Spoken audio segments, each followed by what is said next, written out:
Unified 911, anong matutulong namin sa'yo? Anya ti maitulong mi ken kahapon. Anong may tatabang ko sa imo? Unsay akong ikatabang nimo? Ngini makadabang na misal ka no? Sa anumang wika o dialekto, may tulong na darating sa iyo.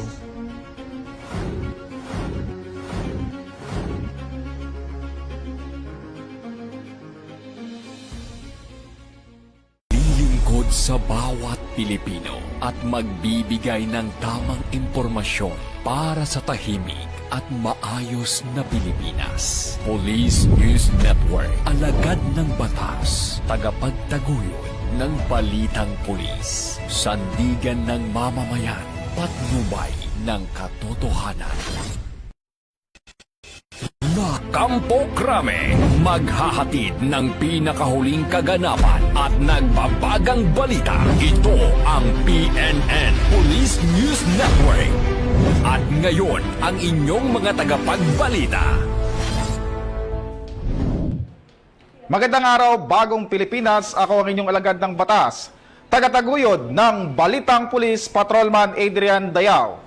Maghahatid sa inyo ng tamang balita, kwento ng pulis at serbisyo para sa mamamayan.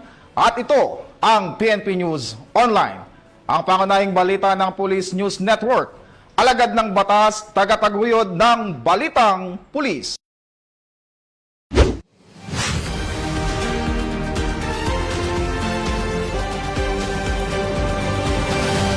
Narito mga balitang hatid ng ating PNN correspondent mula sa iba't ibang panig ng bansa.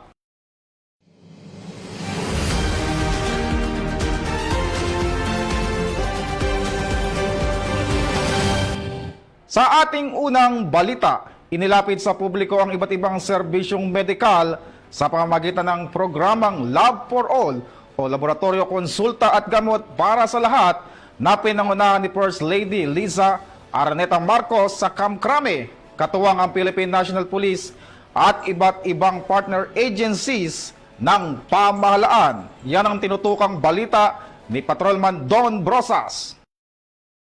Araw bagong Pilipinas, matagumpay na isinagawa ngayon dito sa Campo Crame ang Love for All o Laboratorio, Konsulta at Gamot para sa Lahat ng ating unang ginang ng Pilipinas na si First Lady Liza Araneta Marcos. Mas pinalawak ang serbisyong pangkalusugan at ayuda sa publiko sa pamamagitan ng programang Love for All o Laboratorio, Konsulta at Gamot para sa Lahat na pinangunahan ni First Lady Liza Araneta Marcos sa Campo Crame, katuwang ang Philippine National Police at iba't ibang ahensya ng pamahalaan.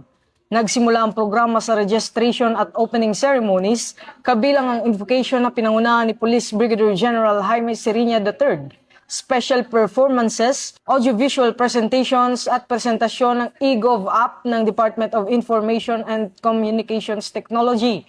Nagbigay rin ng mensahe ng suporta sina DOH Secretary Teodoro Herbosa, DILG Secretary Juanito Victor Rimulya, Public Attorney's Office Chief Persida Rueda Acosta, Commission on Higher Education Chairperson Shirley Agrupis at San Juan City Mayor Francis Zamora bilang mga kinatawan ng iba't ibang ahensya at sektor ng pamahalaan.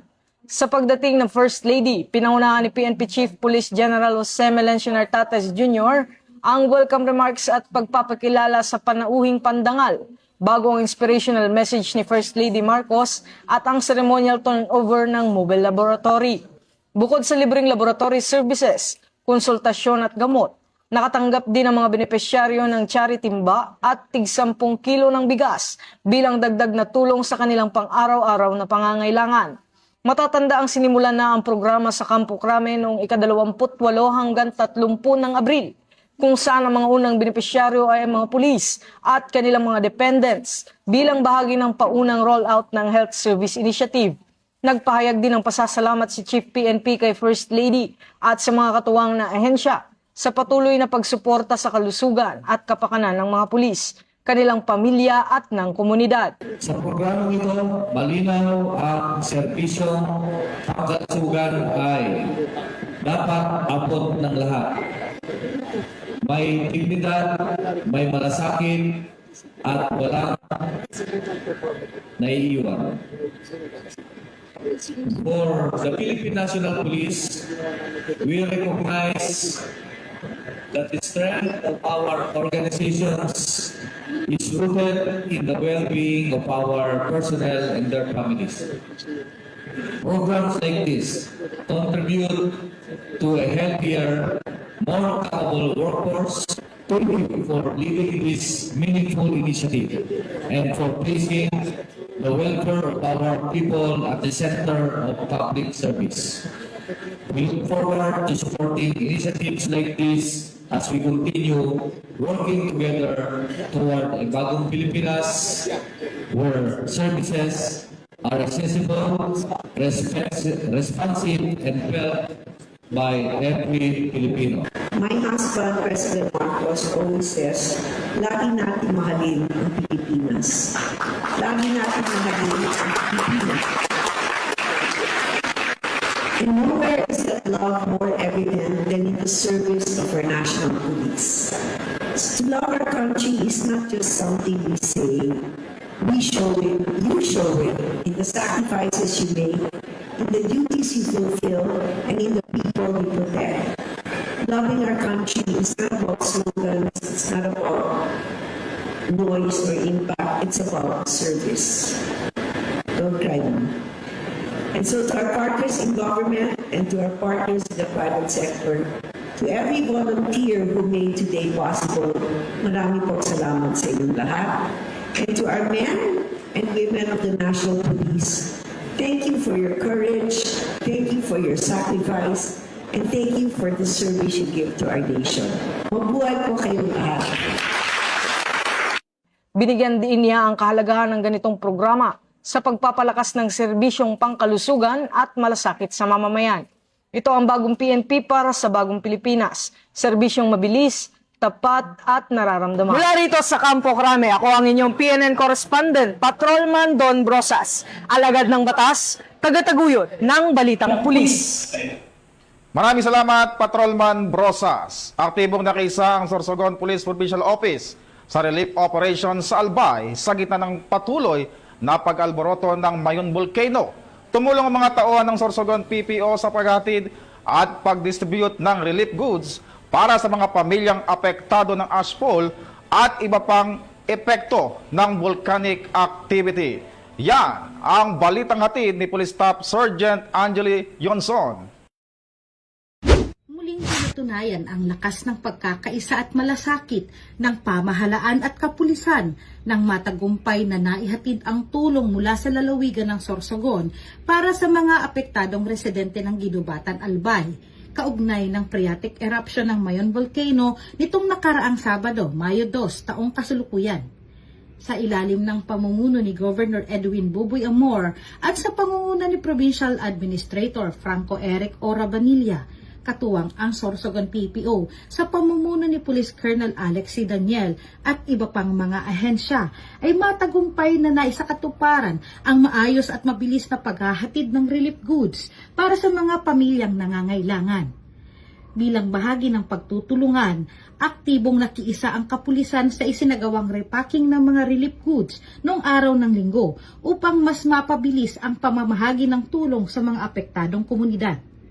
Ang koordinadong aksyon ng PNP at ng pamahalaang panlalawigan ng Sorsogon ay patunay ng matibay na ugnayan at iisang layunin, ang makapaghatid ng agarang tulong sa oras ng sakuna. Sa pamamagitan ng sama-samang pagkilos na ipakita ang epektibong disaster response na nakasentro sa kapakanan ng mamamayan. Mula dito sa Sorsogon Police Provincial Office, ako po si Police Staff Sergeant Angeli Bionson, nag-uulat para sa Police News Network at ito ang bagong PNP para sa bagong Pilipinas, serbisyong mabilis, tapat at nararamdaman. Maraming salamat, Police Staff Sergeant Yonson. Tuloy-tuloy ang paghatid ng mas pinalawak na serbisyong pangkalusugan, ang programang Love for All o Laboratorio Konsulta at Gamot para sa Lahat sa mga kapulisan at kanilang dependents. Nakatutok dyan si Patrolman Edwin Baris. Tagumpay ng nilunsad ng Love for All program ngayong 5 ng Mayo taong kasalukuyan sa Campo Crame bilang bahagi ng kampanya ng pamahalaan sa paghahatid ng serbisyong pangkalusugan sa publiko. Sa kanyang welcome remarks, binigyang diin ni Chief PNP Police General Jose Melencio C. Nartates Jr. ang kahalagahan ng pagkakaisa at koordinasyon ng iba't ibang ahensya upang maihatid ang kinakailangang serbisyo sa mamamayan. To our First Lady, thank you for leading this meaningful initiative and for placing the welfare of our people at the center of public service. We look forward to supporting initiatives like this as we continue working together toward a bagong Pilipinas where services are accessible, responsive, and felt by every Filipino. Dumalo sa aktibidad ang matataas na opisyal ng pamahalaan, kabilang si First Lady Lisa Araneta Marcos, na nagbigay ng inspirational message at pinangunahan ang ceremonial turnover ng mobile laboratory na layong mapalawak ang akses ng publiko sa serbisyong medikal, lalo na sa mga komunidad na higit na nangangailangan. My husband, President Marcos, always says, lagi natin mahalin ang Pilipinas. Lagi natin mahalin ang Pilipinas. And nowhere is that love more evident than in the service of our national police. To love our country is not just something we say.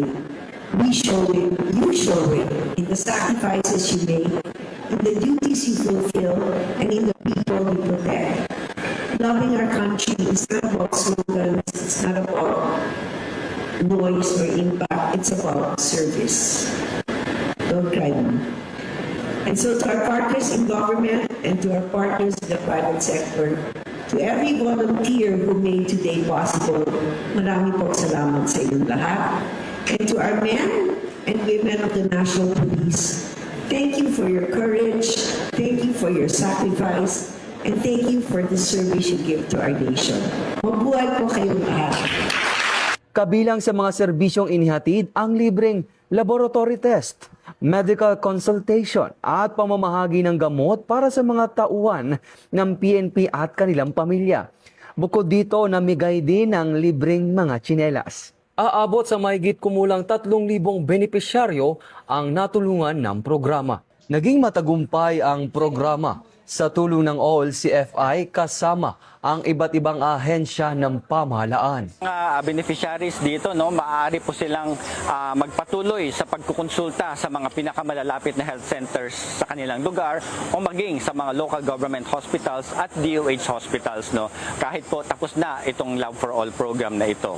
So sa ating pong ibang mga kababayan, magparehistro rin po kayo sa PhilHealth Yakap program dahil po dito sa PhilHealth Yakap program, libre po ang ating mga konsultasyon, mga diagnostics at mga gamot.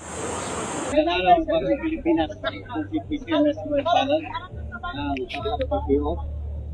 Sa po ako sa na-avail ng Love for All sa Campo Crame. Mag-avail po ako ng laboratory at check-up po sa mga gamot para sa aking sakit.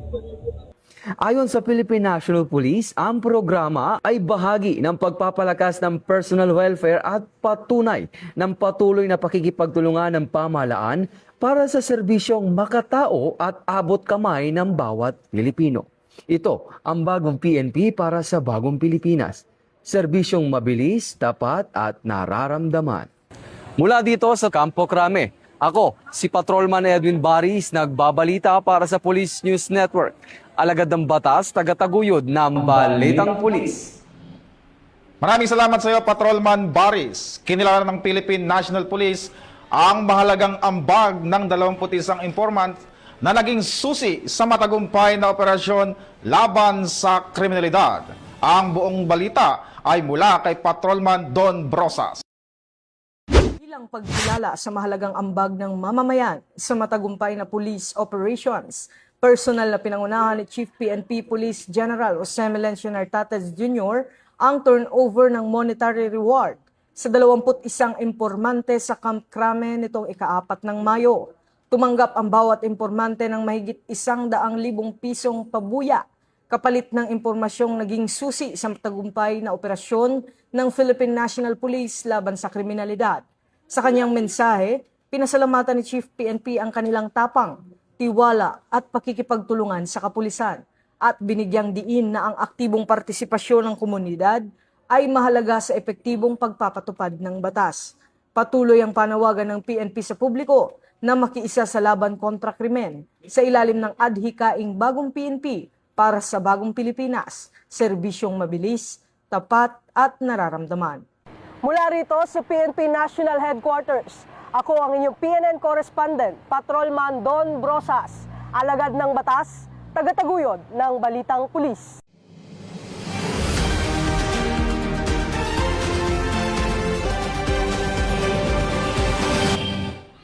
At yan ang mga balitang nakalap ng ating mga PNN correspondent mula Luzon, Visayas at Mindanao.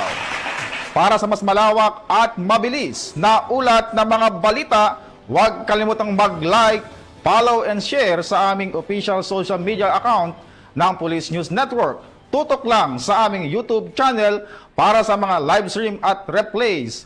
At i-follow kami sa X account para sa mga real-time updates at Facebook account ng Police News Network. Manatiling mapagmatsyag at laging alam ang totoo. Sa ngalan ng pamunuan ng Philippine National Police sa pamumuno ni Chief PNP Police General Jose Melencio Nartates Jr. at sa pamumuno ni President Ferdinand Bongbong Marcos Jr., kami ay maglilingkod sa bawat Pilipino at magbibigay ng tama at balanseng balita.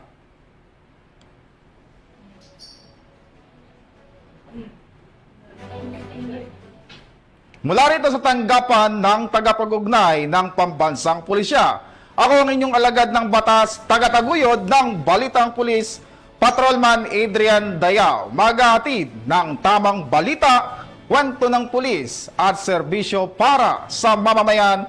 At ito ang PNP News Online, ang pangunahing balita ng Police News Network. At ito ang bagong PNP para sa bagong Pilipinas, serbisyong mabilis, tapat at nararamdaman.